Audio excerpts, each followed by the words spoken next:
오늘 목사님 나오셔서 말씀 증거하시겠습니다.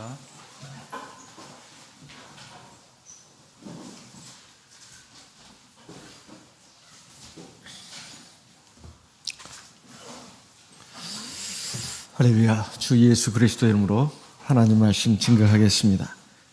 민수기 22장 12절 말씀 찾아서 같이 봉독하겠습니다.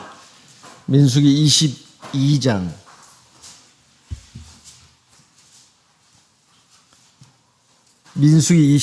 12절 같이 읽겠습니다. 하나님이 발람에게 이르시되 너는 그들과 함께 가지도 말고 그 백성을 저주하지도 말라. 그들은 복을 받은 자니라. 구약성경 가운데 민수기를 보면 22장에서 25장까지 발람 선지자에 관해서 기록한 말씀이 나오는 걸 볼 수 있습니다. 발람이 어떤 사람인가, 그리고 발람이 어떤 일을 했는가, 이것은 신약 성경에도 몇 차례 언급을 하고 있습니다.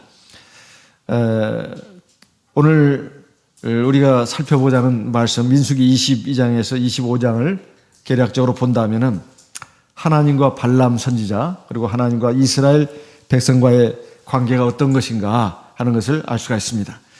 민수기 22장 4절, 5절, 6절 말씀을 읽겠습니다. 제가 읽겠습니다. 민수기 22장 4절 미디안 장로들에게 이르되 이제 이 무리가 소가 밭의 풀을 뜯어 먹음같이 우리 사면에 있는 것을 다 뜯어 먹으리로다 하니 때에 십볼의 아들 발락이 모압 왕이었더라. 5절 그가 사자를 부올의 아들 발람의 본향 강변 부돌에 보내어 발람을 부르게 하여 가로되 보라 한 민족이 애굽에서 나왔는데 그들이 지면에 덮여서 우리 맞은편에 거하였고 6절 우리보다 강하니 청컨대 와서 나를 위하여 이 백성을 저주하라.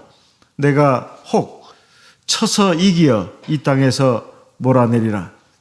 그대가 복을 비는 자는 복을 받고 저주하는 자는 저주를 받을 줄을 내가 알미니라.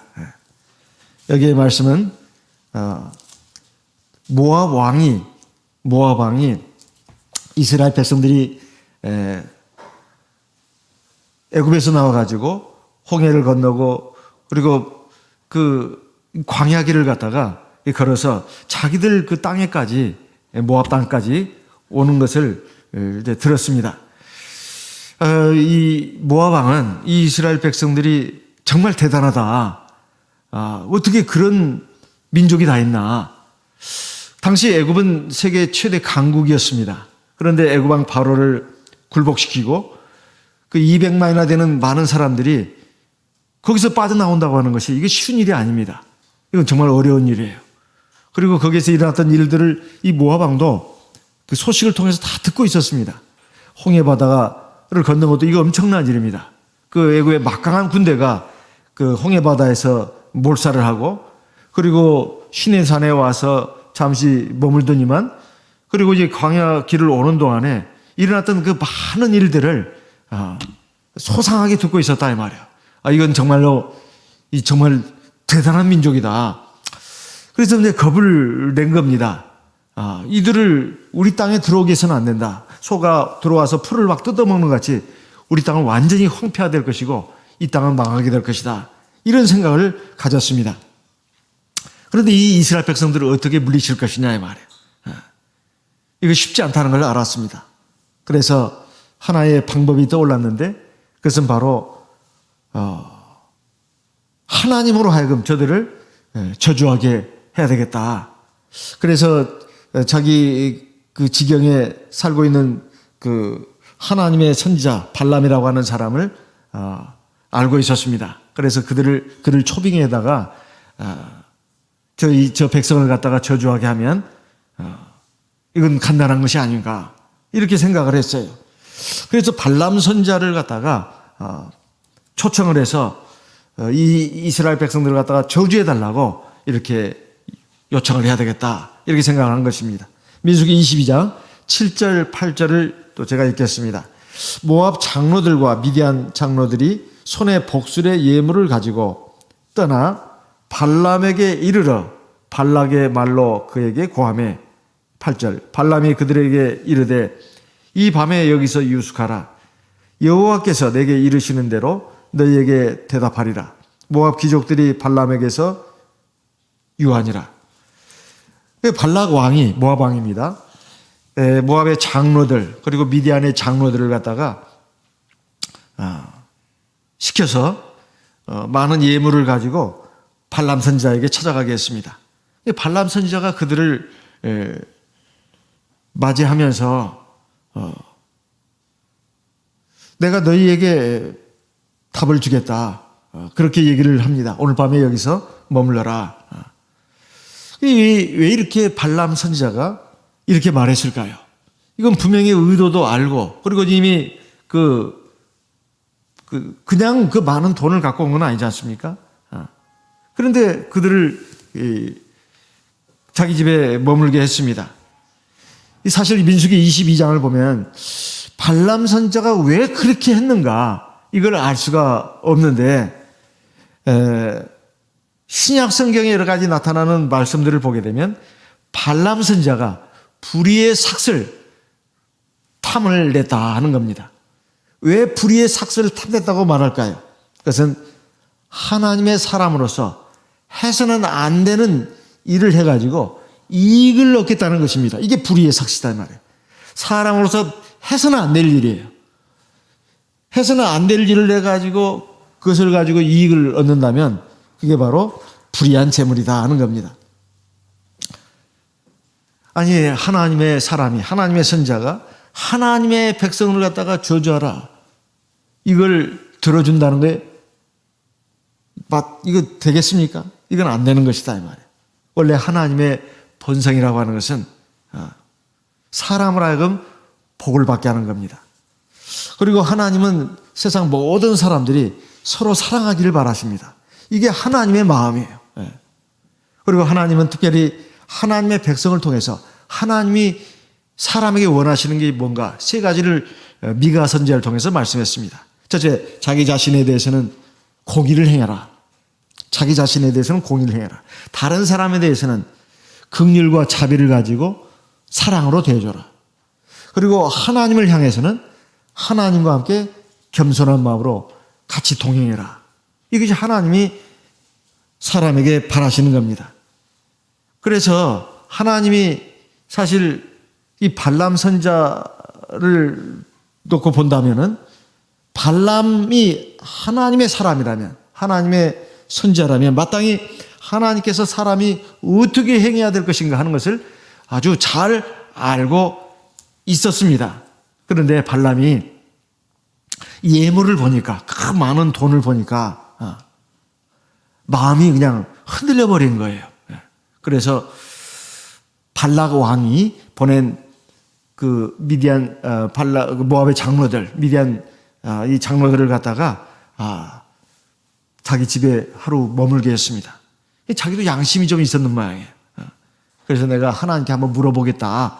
그리고 너희들한테 답을 주겠다. 이렇게 말한 것입니다. 하나님이 뭐라고 말씀하셨을까요?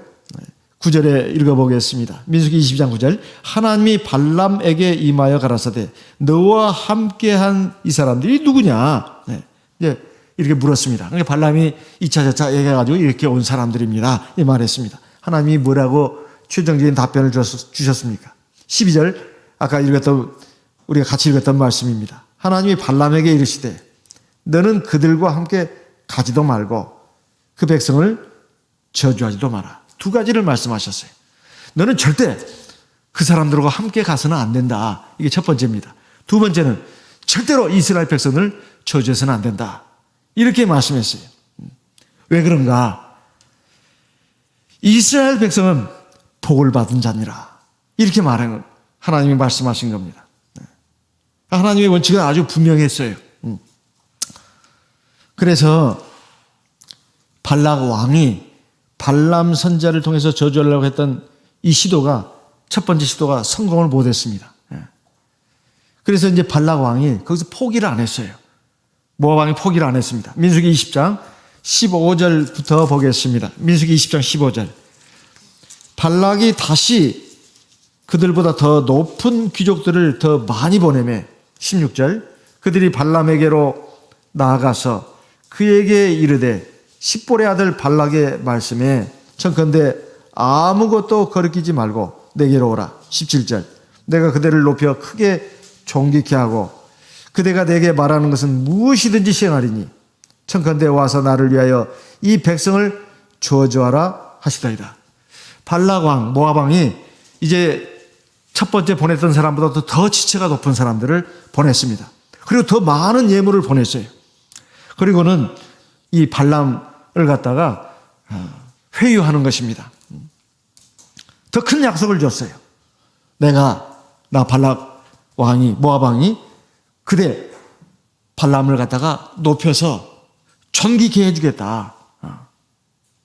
존귀케 해주겠다는 거예요. 이것은 이 금생의 자랑을 주겠다는 것입니다. 높은 명예, 지위, 관직을 주겠다는 거예요. 그리고 그대가 내게 말하는 것은 무엇이든지 내가 들어주겠다. 이건 어쩌면 많은 재물을 주겠다는 것인지도 모릅니다.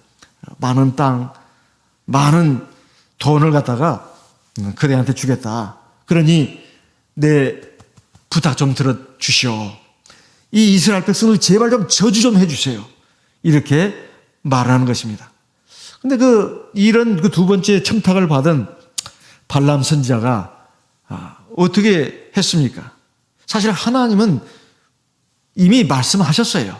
너는 그들과 가지도 말고 그들을 저주해서는 안 된다. 하나님이 뭐라고 말씀을 안 하셨습니다.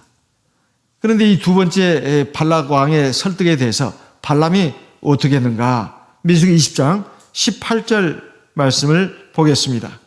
발람이 발락의 신하들에게 대답하여 가로되 발락이 그 집에 은금을 가득히 채워서 내게 줄지라도 내가 능히 여호와 내 하나님의 말씀을 어기어 덜하거나 더하지 못하겠노라.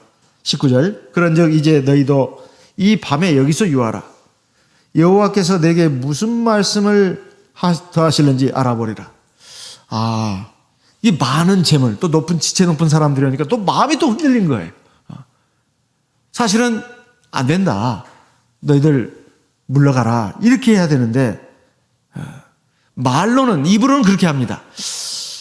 너희들이 아무리 말이야, 너희들은 왕궁에 있는 많은 재물을 다 나한테 준다 할지라도 내가 하나님 말씀을 절대 어길 수가 없어. 입으로는 그렇게 말합니다. 그런데 마음은 그렇지 않았어요. 마음으로는 이미 움직인 것입니다. 흔들린 거예요. 그래서 너희들 그래도 가지는 말고 오늘 밤에 여기서 한번 하룻밤 잡아라. 내가 하나님께 한번 물어볼란다. 이렇게 나온 거예요.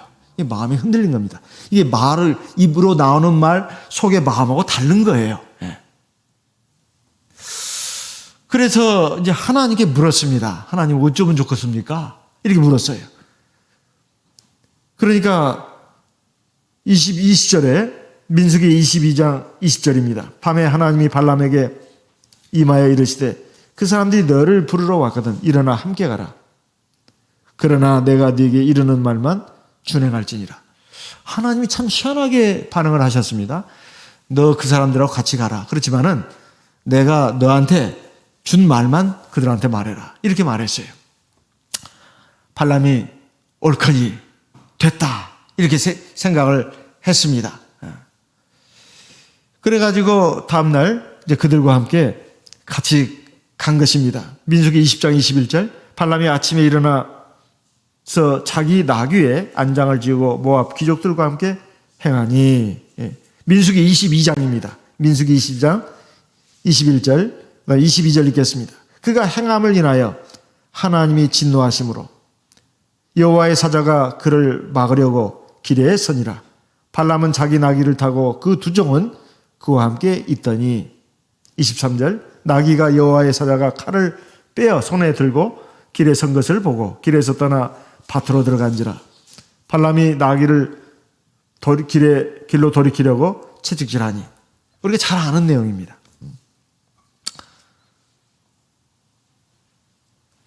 나귀가 지금 자기가 태우고 가는 주인 발람 선지자를 갖다가 뭡니까 가다가 딱 멈춘 거예요, 길을. 그러니까 안 가는 것입니다. 그 왜 안 가는가? 여기에 분명히 말씀하고 있지만 하나님이 분노하셨다 이렇게 말씀하고 있어요. 아니 이상하다. 어제 밤에는 분명히 하나님이 그들과 함께 가라. 그렇지만 내가 너에게 하는 말만 그들에게 말해야 된다. 분명히 말씀하시는데 왜 딱 나귀가 멈춰섰냐 이 말이야.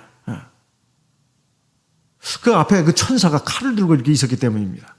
그게 왜 그러냐 이 말. 하나님이 분노하셨다 이 말이야. 하나님은 우리 사람의 겉모습을 보는 게 아닙니다. 속 마음을 보시는 거예요. 그러니까 발람 선지자가 하나님이 아무리 그렇게 말씀하셔서도 사실은 자기 안에 이익을 추구하는, 즉 불의의 삭슬을 추구하는 마음이 있었다는 거예요. 그래서 그런 마음으로 지금 간다 그 말이에요. 하나님은 그래서 굉장히 화가 나셨어요. 그래가지고 천사를 보내가지고 칼을 들고 나귀를 가지 못하게 한 것입니다. 그러니까 나귀가 안 가니까 이 발람 선지자는 천사가 안 보였어요. 그래서 막 나귀를 갖다가 막 자기 지팡이로 막 때린 겁니다. 그러니까 이 나귀가 막 그 옆에 그 벽 쪽으로 해가지고 막 그 부딪히면서 이 발람 선지자가 다치겠어요. 막 때렸습니다. 그러니까 왜 때리냐고 이렇게 이제 나귀가 말을 하지 않았습니까? 그래가지고 하나님이 이제 발람 선지자의 눈을 띄워주지 않았어요? 민수기 22장 31절. 때에 여호와께서 발람의 눈을 밝히시매 여호와의 사자가 손에 칼을 빼어들고 길에 선 것을 보고 머리를 숙이고 엎드리니. 이제서야 이제 발람의 눈이 떠져가지고 하나님 띄워주셨습니다. 하나님의 천사가 칼을 들고 딱 앞에 선 것을 보았다 이 말이에요. 그래서 발람 선지자가 놀래가지고 나귀에서 내려서 땅에 엎드려서 절을 했습니다. 하나님께서 발람 선지자를 갖다가 사실 막으시는 겁니다. 만약에 나귀가 그대로 그냥 앞으로 나갔다면 나귀도 죽고 발람 선지자도 하나님의 칼에 의해서 죽임을 당했을 거예요. 근데 발람 선지자는 인간적으로 자꾸 생각을 한 거예요. 인간적으로. 아무리 이것이 옳다 하더라도 자기 마음에 욕심이 있습니다. 그러니까 하나님 말씀을 참 따르기가 힘든 거예요. 하나님 뜻이 이거고 하나님 말씀이 이래도 자기 마음에 어떤 기대치가 있고 욕심이 있어요. 그러면 하나님 말씀에 순종을 잘 못합니다. 그건 발람 선지자만 그런 게 아니에요. 우리도 다 마찬가지입니다. 이것은 우리에게 뭘 말해주느냐. 우리가 하나님을 섬긴다고 하면서 사실은 하나님을 어떻게 섬기냐는 사람마다 다 달라요.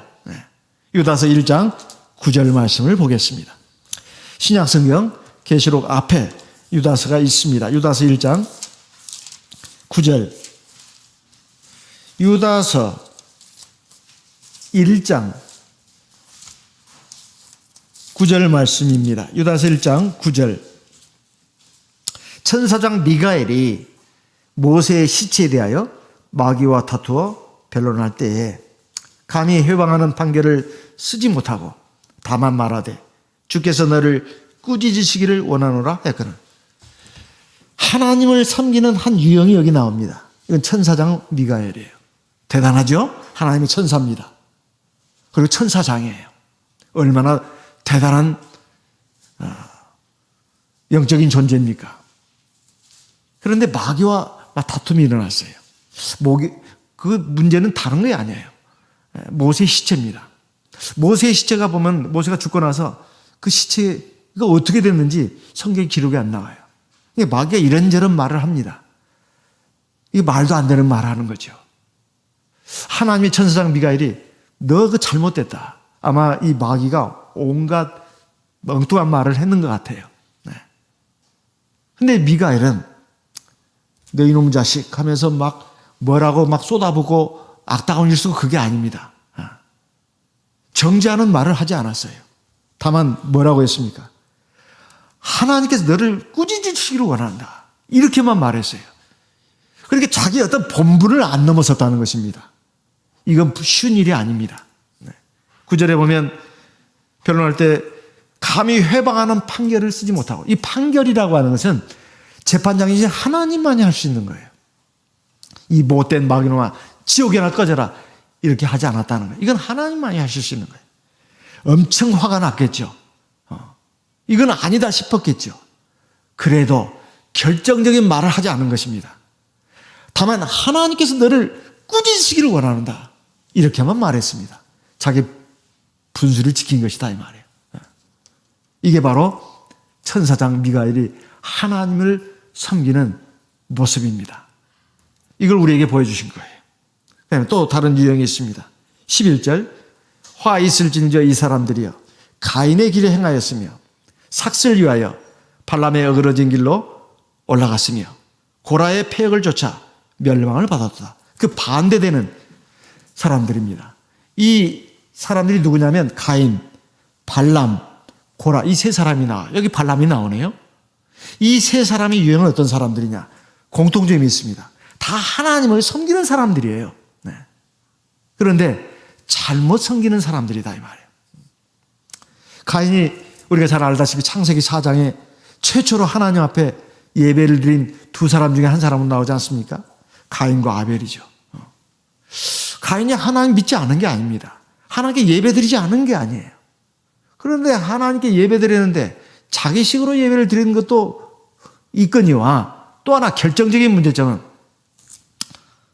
그의 마음이, 그의 삶이 전혀 변화가 안 됐다는 거예요. 하나님을 경외하는 신앙으로 하나님의 말씀에 의해서 변화가 돼야 되는데 어떻게 올바르게 착하게 전혀 변화가 안 됐어요. 그러니까 하나님이 아벨의 예물과 아벨은 받으셨지만 연락하셨지만 가인과 가인이 드리는 예물은 받지 않았다 이렇게 돼 있어요. 그 예물이라고 하는 예배를 말합니다. 예배를 안 받으셨다는 거예요. 뿐만 아니라 가인도 안 받았다는 것입니다. 그래서 우리의 신앙과 우리의 삶은 동떨어진 것이 아닙니다. 같이 가는 거예요. 이건 하나입니다. 그래서 로마서 12장 1절에 보면 너희 몸을 하나님이 기뻐하시는 거룩한 산 제사로 드려라. 대체 우리 몸을 어떻게 하나님 앞에 거룩한 제사로 드릴 수 있겠습니까? 이는 너희에 드릴 영적 예배니라 그랬단 말이에요. 그렇죠. 우리가 지금 신령과 진정으로 하나님의 성령 안에서 진리 안에서 예배를 드리니까 이거 예배 아닙니까? 그렇지만 12장 2절로 들어가면 너희는 이 세대를 본받지 말고 하나님의 너희에게 원하시는 그 거룩한 뜻이 무엇인지 분별하도록 하라 이런 말씀이 나옵니다. 그러니까 이것은 이 세상의 잘못된 삶에 동화되지 말고 너희 마음을 새롭게 해서 너희가 변화가 돼야 된다 이 말이에요. 너희 마음, 너희 말과 행동, 너희 삶 자체가 하나님의 백성다운 백성으로 변화가 돼야 된다 그 말입니다. 우리의 삶이 세상에 동화되어 버린다면 우리의 사고방식도 생각하는 것도 이 세상 사람과 거의 같게 됩니다. 세속적인 일이 된다 이 말이에요. 우리가 하나님을 제대로 섬기려면 하나님을 알아야 합니다. 그래야 비로소 우리가 세상에 동화되지 않고 하나님을 올바로 섬길 수가 있어요. 그러면 우리가 하나님을 섬기는 것이 하나님께 예배드리는 것이 하나님을 경배하는 것이 하나님께 연락될 수가 있습니다. 그렇게 되려면 우리의 삶이 하나님께 연락되는 것이 되려면 사실 끊임없이 노력하는 시간이 필요합니다. 마음에 끊임없는 그 새로운 변화가 있어야 된다 그런 말씀이에요. 그러면 나중에 어떻게 되느냐? 결국은 주님과 같이 됩니다. 내가 생각하는 것이 주 예수님과 똑같이 돼요. 내가 보는 것이 주 예수님과 똑같이 됩니다. 내가 느끼는 것이 주 예수님과 똑같이 된다 이 말이에요. 그래서 우리가 주님을 닮아가는 것입니다. 그러면 하나님께서 나를 연락해 주시는 거예요. 내가 하나님을 경배하는 것을 하나님이 받아주십니다. 그런데 가인은 하나님을 섬기는 것은 있었습니다. 경배하는 건 있었어요. 그런데 이 속 마음이 변화가 안 됐어요. 그리고 그 삶에도 변화가 없었습니다. 자꾸 자기 동생을 보면서 막 미워하고 시기 질투하고 이런단 말이에요. 그래가지고 막 하나님에 대해서도 화가 났어요. 하나님 어째서 이러십니까, 나한테? 왜 내 동생 되면 그렇게 사랑하시고 복을 주시는데 나는 왜 이렇게 나를 내치시는 겁니까, 하나님? 막 화가 나가지고 그랬어요. 근데 하나님이 타일러도 말을 안 듣습니다. 그래서 어느 날 동생을 쳐 죽이지 않았습니까? 이게 가인의 신앙이었어요. 고라는 어땠습니까? 우리가 잘 알다시피 여기 고라의 폐역이라고 나오는데 이건 반역입니다. 반역이에요. 하나님이 세우신 법도 질서를 거스리는 거죠. 모세와 아론, 하나님이 세우신 이것을 갖다가 거역했습니다. 그 왜 그랬을까요? 우리가 잘 알고 있습니다. 그 마음속에 교만함이 있었기 때문에 그래요. 교만함이. 그러니까 이 고라도 사실 하나님을 섬기는 사람이었어요. 모세가 결국은 하나님께 기도했더니 하나님이 말씀하지 않았어요? 그들도 향불을 가지고 내 앞에 서게 해라. 그래가지고 향불을 가지고 하나님께 제사 드리는데 땅이 갈라지면서 그 고라와 거울의 일당들을 갖다가 다 삼켜버리지 않았습니까? 이것은 정말 무서운 일입니다. 사실 이 고라가 하나님을 섬기는 것은 하나님이 연락하지 않은 거예요. 오히려 땅이 갈라져가지고 그를 삼켜버리고 말았습니다. 그 교만 때문에 그런 거죠. 오늘 우리가 살펴보는 발람도 바로 여기 나와 있습니다. 발람의 어그러진 길로 달려갔다. 삭슬 위하여 발람의 어그러진 길로 달려갔다. 이렇게 되어 있습니다. 여기 킹제임스 한글 번역본 성경에 보게 되면 이렇게 번역이 되어 있습니다. 그들에게 화가 있을지어다. 그들이 가인의 길로 갔으며 대가를 바라고 발람의 잘못을 따라 탐욕을 내며 달려갔고 고라의 반역 가운데서 멸망하였도다. 이렇게 되어 있습니다. 뭐 같은 의미인데요. 삭슬 위하여 발람의 잘못된 그 길을 따라서 탐욕을 내면서 달려갔다. 이렇게 되어 있어요. 그러니까 발람이 하나님을 섬기는 데 있어서 그 마음속에 대가를 바라는 게 있었다. 그런 것입니다.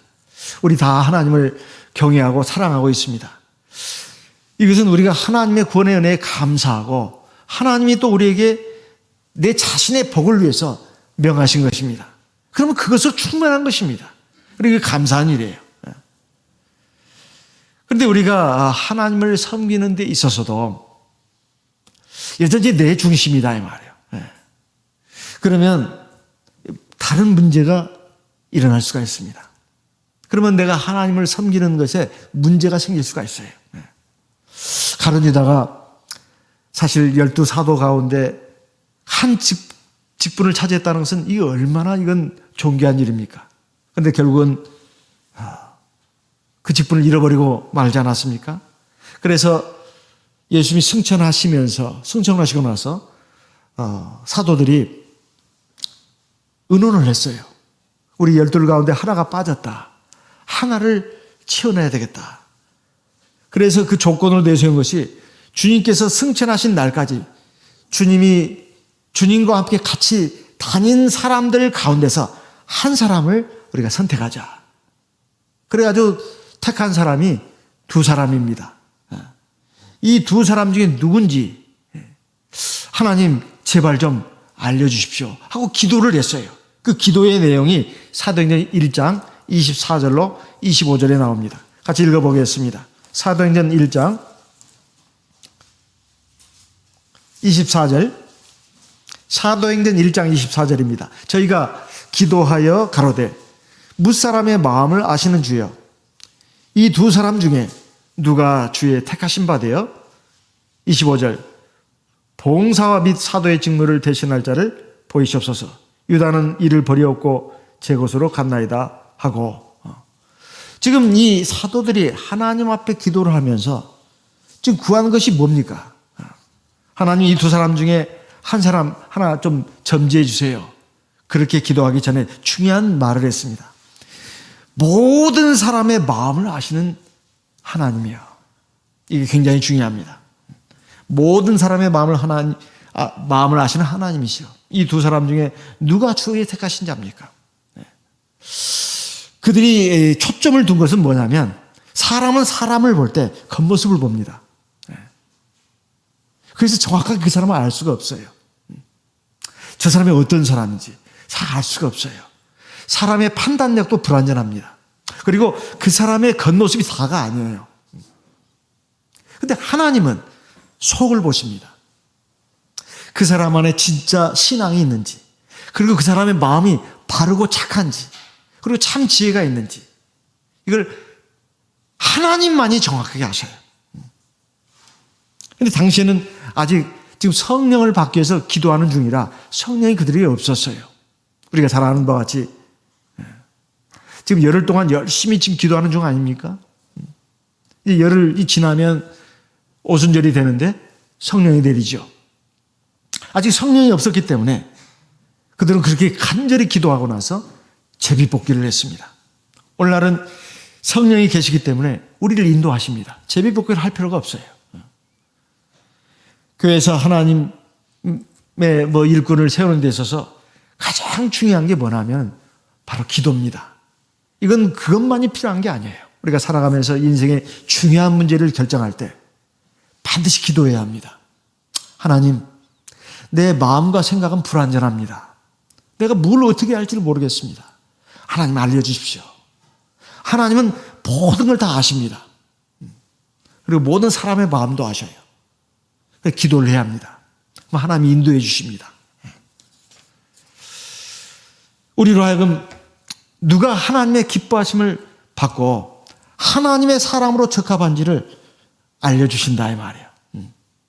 마음으로 새롭게 변화를 받고 하나님의 말씀으로 말입니다. 성령의 능력으로 말해요. 세상에 동화되지 않은 사람, 이런 사람이 하나님을 경배할 때 하나님이 굉장히 기뻐하십니다. 그렇게 굉장히 가장 아름다운 거예요. 이것이 하나님을 영화롭게 하는 것입니다. 그리고 하나님은 그가 하는 일을 기뻐하십니다. 이스라엘 백성들에 대해서 하나님이 언급하신 말씀을 보면 발람 선지자가 분명히 말했습니다. 이 백성을 저주해서는 안 된다. 이 백성들은 복을 받은 사람들이다. 그래서 이 저주하라는 부탁을 발람 선지자가 받았지만 그 뒤에 쭉 보게 되면 발람 선지자가 이스라엘 백성을 축복하는 내용이 나옵니다. 그 우리가 잘 알고 있습니다. 어마어마한 축복이에요. 민수기 23장 7절 그 축복하는 내용 중에 이런 말씀이 있습니다. 민수기 23장 7절입니다. 민수기 23장 7절 발람이 노래를 지어 가로되 발락이 나를 이 아람에서 모압 왕이 동편산에서 데려다가 이르기를 와서 나를 위하여 야곱을 저주하라 와서 이스라엘을 꾸짖으라 하도다. 8절 하나님이 저주치 않으신 자를 내 어찌 저주하며 여호와께서 꾸짖지 않으신 자를 내 어찌 꾸짖을꼬. 9절 같이 읽겠습니다. 내가 바위 위에서 그들을 보며 작은 산에서 그들을 바라보니 이 백성은 홀로 처할 것이라. 그를 열방 중에 하나로 여기지 않으리로다. 이건 하나님이 발람 선지자를 통해서 이스라엘 백성에게 주신 말씀입니다. 여기에 말씀 가운데 보면 이 백성, 이스라엘 백성은 홀로 처할 것이라. 이 세상에 많은 민족들이 있지만 홀로 처한다 그 말이에요. 그 많은 백성들 중에 하나로 하나님은 여기지 않는다는 거예요. 아주 귀한 존재, 아주 유일하게 하나님이 사랑하는 존재로 하나님은 보신다는 것입니다. 그래서 이스라엘 백성들, 하나님의 선민들은 사실 하나님의 왕자들이에요. 하나님의 공주들입니다. 홀로 처하는 백성이다 이 말이에요. 하나님께 택함 받은 백성들입니다. 그래서 이 하나님의 백성들의 신분은 이 세상에서 아주 특별한 신분을 가진 사람들이다 이 말이에요. 그래서 저주를 받을 수가 없는 사람들이다 이 말이에요. 하나님께 속했기 때문에요. 아무도 하나님의 백성들을 저주할 수가 없습니다. 우리가 여기서 생각해야 될 것이 있어요. 어떤 사람의 운명을 갖다가 말입니다. 다른 사람이 잘못해가지고 그 운명을 바꾸게 할 수 있는가? 우리 보통 그런 생각을 합니다. 나는 누구 때문에 망했어? 저 사람은 누구 때문에 잘못됐어? 그런 말을 할 수 있냐 이 말이에요. 그건 사람의 생각입니다. 사실 모든 이스라엘 백성들의 운명은 세상 어느 누구의 운명에 있어서도 변할 수가 없습니다. 이 점에 대해서 우리가 반드시 짚고 넘어야 할 것이 있습니다. 하나님이 대체 어떤 분이냐 이 말이에요. 하나님은 무소불능하신 분입니다. 할 수 없는 것이 하나도 없어요. 다 하실 수 있어요. 하나님 무소부지하신 하나님이십니다. 안 계신 곳이 없어요. 다 계십니다. 하나님은 무소부지하신 하나님이에요. 모르는 게 하나도 없어요. 모든 걸 다 아십니다. 그 하나님께 속한 백성들이 바로 우리들입니다. 이스라엘 백성이다 이 말이에요.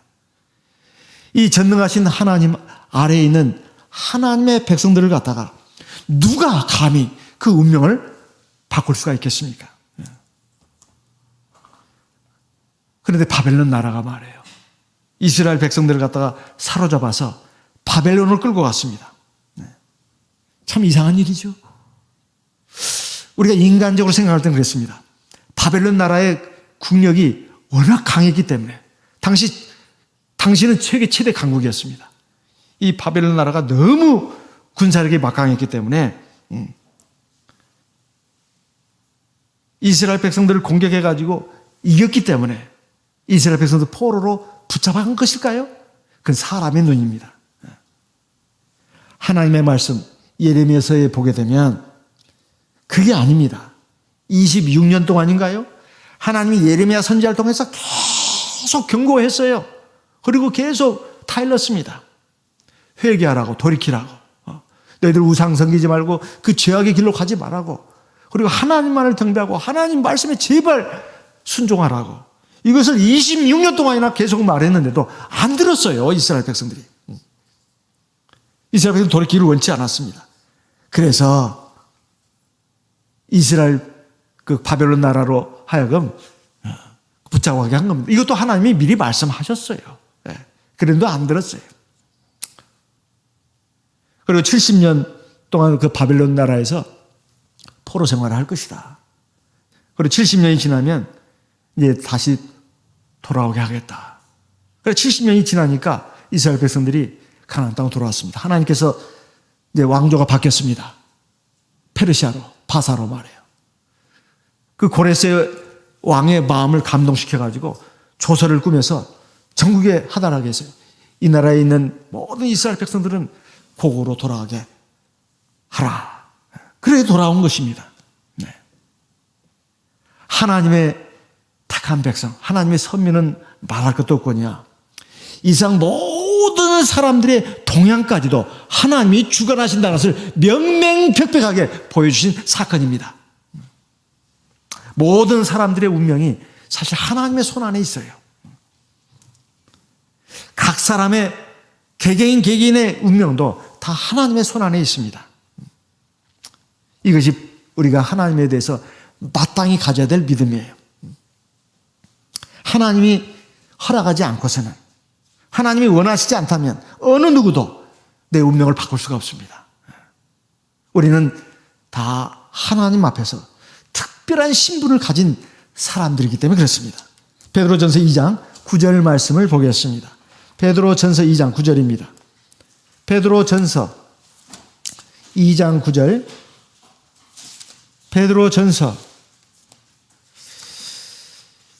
2장 9절. 오직 너희는 택하신 족속이요 왕 같은 제사장들이요 거룩한 나라요 그의 소유된 백성이니. 우리 오늘날 신약시대 성도들도 이스라엘 백성과 똑같이 하나님의 택하신 족속이고 왕 같은 제사장들입니다. 영적 이스라엘 백성들이에요. 하나님께 속한 백성들입니다. 거룩한 나라입니다. 그래서 이들을 저주하지 말라. 누구도 저주할 수 없다. 이들은 복받은 자니라. 그 말씀은 바로 오늘 우리에게도 똑같이 적용되는 말씀입니다. 그런데 민수기 22장, 23장을 보면 발락 왕이 여러 번 이제 발람 선지자를 애쓰게 아주 굉장히 애썼잖아요. 그래서 이제 이스라엘 백성들이 그 지나가는 그것을 보는 것을 볼 수 있도록 높은 산에 올라가서 이제 이스라엘 백성들 저주하라고 하는데 계속 그렇게 부탁을 하는데도 발람 선지자는 자기 마음은 그게 아니에요. 이게 빨리 이게 좀 해줘가지고 뭡니까? 이 돈을 받았으면 하는 게 내 마음인데 하나님이 그냥 이 발람 선지자를 갖다가 이미 앞에 그 나귀 사건이 있잖아요. 하도 그냥 이 고되게 야단을 쳐가지고 이제 하나님이 시키는 말만 이렇게 이제 하는 것입니다. 하나님 시키는 말만. 다 축복의 말이에요. 그래서 그때마다 발람이 속으로 생각했겠죠. 나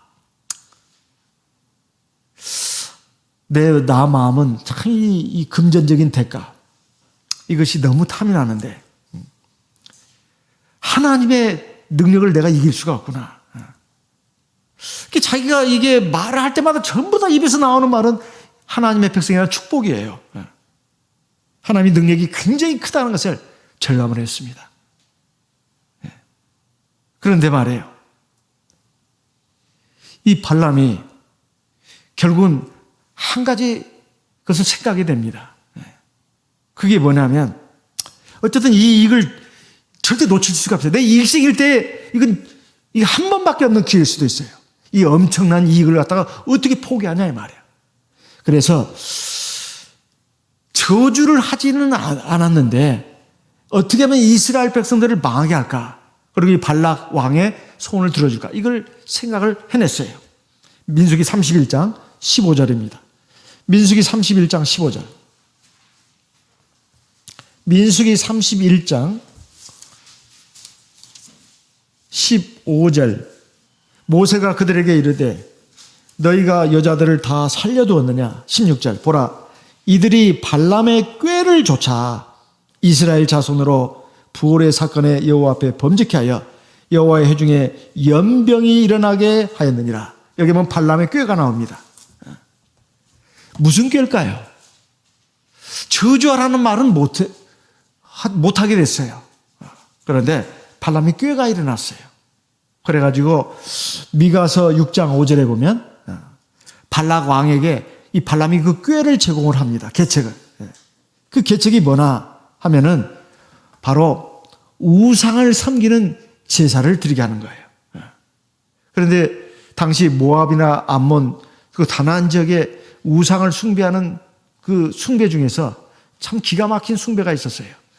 우상에게 제물을 바치고 제사를 드리는데 거기에 여자들을 투입하는 겁니다. 아리따운 여자들을. 그래서 막 거기서 춤을 추게 하고 남자들을 호리는 거예요. 이스라엘 백성들이 그걸 보고 그냥 눈이 뒤집어졌어요. 그래가지고 우상에게 그 대신 제사를 드려야 된다는 거예요. 우상에게 제사를 드리고 그 대신 그러면 이 예쁜 여자들을 너에게 주겠다. 그래가지고 거기서 간음이 막 일어난 거예요. 간음이. 민수기 25장 1절로 5절 말씀을 보겠습니다. 민수기 25장 1절. 이스라엘이 시딤에 머물러 있더니 그 백성이 모압 여자들과 음행하기를 시작하니라. 2절. 그 여자들이 그 신들에게 제사할 때에 백성을 청하매 백성이 먹고 그들의 신들에게 절함으로 3절. 이스라엘이 바알볼에게 부속된지라. 여호와께서 이스라엘에게 진노하시니라. 4절. 여호와께서 모세에게 이르시되 백성의 두령들을 잡아 태양을 향하여 여호와 앞에 목매어 달라. 그리하면 여호와의 진노가 이스라엘에게서 떠나니라. 지금 여호와의 진노가 떠난다고 했는데 바로 연병을 내는 거죠. 전염병, 페스털런스, 플레이그. 영어에는 그렇게 되어 있습니다. 이게 전염병이 막 돌게 한 거예요. 5절. 모세가 이스라엘 사사들에게 이르되 너희는 각기 가나라는 자 중에 바알볼에게 부속한 사람들을 죽이라 하니라. 발람 선지자가 이익을 위해서 행한 일. 처음에는 하나님이 그 길을 막으셨습니다. 그런데 이 발람 선지자는 길을 이렇게 우회해가지고 이스라엘 백성으로 하여금 범죄를 하게 했습니다. 그래가지고 많은 사람들이 죽게 했다 이 말이에요. 이것은 우리가 생각해야 될 것은 사실 저주할 수 없는 백성이라고 분명히 하나님 말씀했습니다. 그들은 복받은 자라고 했어요. 근데 어떻게 이 하나님의 백성들이 광야에서 말해요. 이렇게 많이 죽었냐 이 말이에요. 바로 하나님 말씀을 따라 행하지 않았기 때문에 그렇습니다. 민수기 25장 7절로 9절에 보면 민수기 25장 7절 9절입니다. 제사장 아론의 손자 엘르아살의 아들 비느하스가 보고 회중의 가운데서 일어나 손에 창을 들고 8절 같이 읽어보겠습니다. 이스라엘 남자를 따라 그의 막에 들어가서 이스라엘 남자와 그 여인의 배를 꿰뚫어서 두 사람을 죽이니 연병이 이스라엘 자손에게서 그쳤더라. 9절 그 연병으로 죽은 자가 2만 4천 명이었더라. 그 전염병으로 2만 4천 명이 죽었어요. 그런데 그 일을 주동한 사람을 갖다가 하나님이 결국 그 제사장 아론의 손자의 아들이니까 증손자가 되죠. 비느하스가 가서 쳐 죽였습니다. 그랬더니 하나님의 진노가 딱 멈췄다. 그런데 이미 죽은 사람이 2만 4천 명이에요. 전염병 때문에. 우리가 여기서 알 수 있습니다. 아무리 저주할 수 없는 하나님의 백성이라 할지라도 마지막에 가서는 죄로 인해서 넘어졌습니다. 여기서는 이유는 사람마다 다 죄성이 있다 이 말이에요. 죄성이. 그러니까 이스라엘 백성은 저주받을 수 없는 백성이라는 특권을 갖고 있었지만 하나님 앞에 죄를 짐으로써 죽고 말았습니다. 그래서 우리가 알아야 할 것이 있습니다. 하나님의 선민, 하나님의 백성, 하나님께 속한 사람들의 운명은 다른 사람들의 잘못으로 바뀔 수는 없습니다. 어느 누구도 나의 운명을 바꿀 수가 없어요. 그런데 내가 내 운명을 잘못되게 바꿀 수는 있습니다. 내가 하나님 믿는 온전한 신앙이 아니라 하나님 말씀에 순종하는 길로 가지 않는다면 내 스스로가 내 운명을 바꾸는 겁니다. 그것도 잘못된 방향으로. 우리가 인생의 광야길을 걸어가면서 반드시 유념해야 할 점입니다. 우리는 하나님께 복받은 백성들입니다. 세상에 어느 누구도 내 삶을 잘못 바꿀 수가 없어요. 하나님이 나를 지켜주시고 붙들어 주시기 때문에 그렇습니다. 그렇지만 아무리 내가 특권을 받았다 하더라도 내가 내 삶의 운명을 잘못되게 바꿀 수가 있다 이 말이에요. 그것은 하나님이 그러시는 게 아닙니다. 내 스스로가 그렇게 한 거예요. 내가 하나님 앞에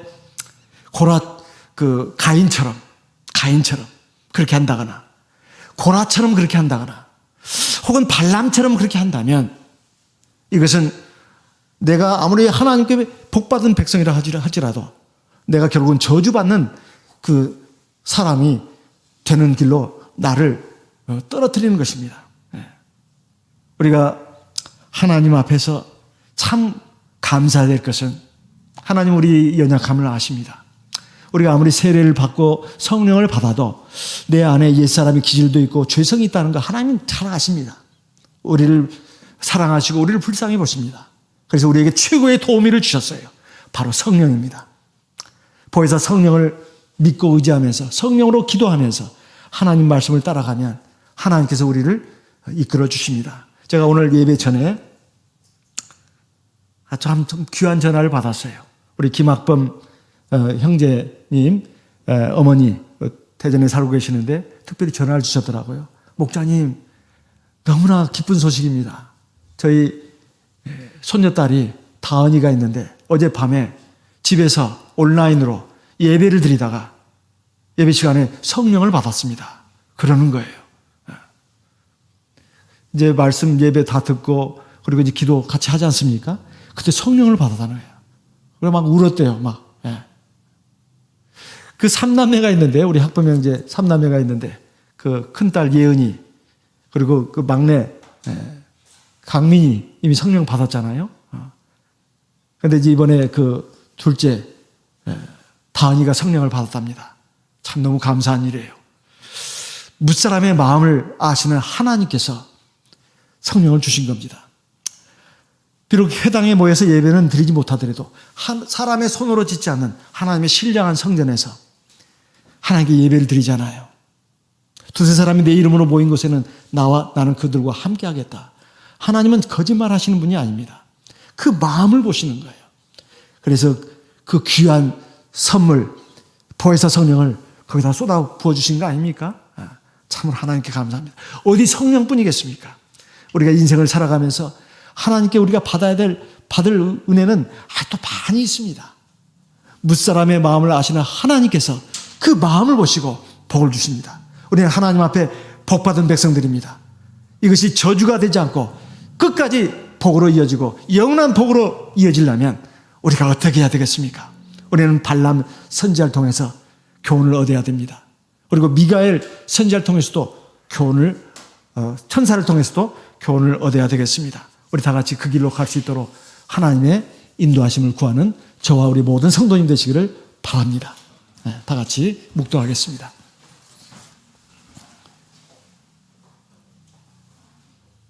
할렐루야. 아멘.